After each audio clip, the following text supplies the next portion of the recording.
Et après, on va mettre un peu.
L'autre, là, c'est le bâti d'impression à vin. Le mécanisme en bois qui a disparu a été restitué par informatique sur la petite pancarte. Il était là-haut. Vous voyez dans le plafond l'encastrement de la vis. De chaque côté, les glissières qui guidaient le plateau, et là, le trou d'écoulement. Nous sommes à l'emplacement de la cuve qui, malheureusement, a servi de carrière au 19e siècle, ce qui ne sait plus comment c'était. Ce qu'on sait, c'est que la paroi ici, c'est la bonne, parce que là, vous avez les traces de l'enduit à base d'argile qui rendait le calcaire étanche. Parce que si vous versez du jus de raisin là-dedans, c'est lui qui boit, comme une éponge. Il titre 5, 6 degrés maximum. Il a donc un très faible degré d'alcool, c'est plutôt du vinaigre que du vin. Et il a une qualité, aux yeux des moines, il est très acide. Alors il faut que je vous explique. L'eau des citernes ou l'eau des puits, c'est pareil. Elle est polluée. Pourquoi? Parce que c'est recouvert par une trappe en bois. Dès qu'on ouvre la trappe, le vent a emmené des déchets végétaux, des cadavres d'insectes, un peu de terre. Vous ouvrez, malgré les précautions prises, il en coule toujours à l'intérieur. Donc l'eau est polluée. Si on en boit occasionnellement, il n'y a pas de problème. Si on en boit continuellement, on est malade. Et les moines s'étaient aperçus que quand ils consommaient ce vin, ils étaient soulagés. Mais là, vous me rappelez bien quand vous avez vu, vous évacuez de ce côté.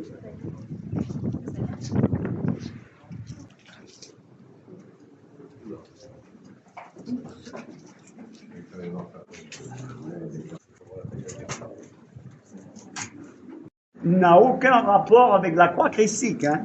C'est un symbole. C'est le symbole de l'expansion de la religion chrétienne sur l'ensemble du monde, parce que les 4 bras, et c'est pour ça qu'ils sont égaux, ce sont les 4 points cardinaux.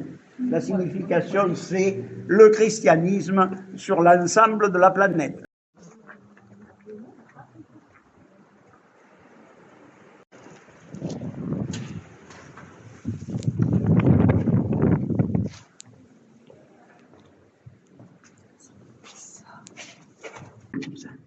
Il manque la partie centrale et l'autre angle. Ça, c'est le conduit de fumée. C'est le genre de cheminée où on brûle un tronc entier. Mais si vous voulez sentir la chaleur, il faut rentrer dans la cheminée. Et c'est là que le problème commence. Parce que celui qui rentre dans la cheminée, il a les pieds sur les bûches qui sont en train de brûler. Il est donc grillé devant. Mais la cheminée a un tirage tellement fort qu'elle pompe l'air froid de la pièce qui vient le frapper dans le dos. Donc il est grillé devant et gelé derrière. À mon avis, il faut faire comme avec les beefsteaks de temps à autre. Pour le retourner, il faut qu'il soit grillé des 2 côtés.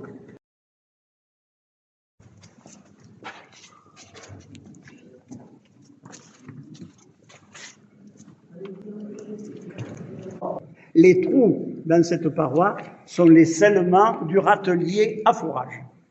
Au-dessus, une autre pièce voûtée en plein cintre, la trace de la voûte à la hauteur où nous étions tout à l'heure. Et au-dessus encore, une pièce dont le plafond était le rocher. Ces pièces étant un usage de dortoir, effectoire, dont les salles communes, le tout représente environ 1000 mètres cubes. On ne sait pas combien de temps il a fallu pour en venir à bout. Alors, tous les vestiges que vous voyez sur les grilles autour de la pièce sont des fragments du château, pas de l'abbaye, hein, du château qui était dessus, que les carriers n'ont pas récupéré, parce qu'eux ne récupéraient que le cairon, la pierre bien régulière qui sert à bâtir.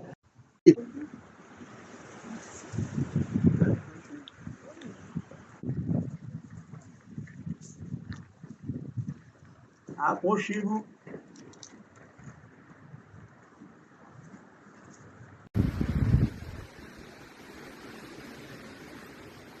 Alors, vous voyez, je vous ai dit tout à l'heure, les réponses que vous entendez plusieurs fois, et qu'on mettait les ossements qu'on a retirés dans une pierre. Une pierre, c'est ça. Quand chacune de ces alvéoles, là, il faut rentrer un nom, soigneusement démonté. On a fait une grande médecine. À la base de chaque placard sur les côtés, vous avez des encoches, pour glisser un panneau en bois, c'était fermé, vous ne pas par terre, ce mur monté, là-bas vous avez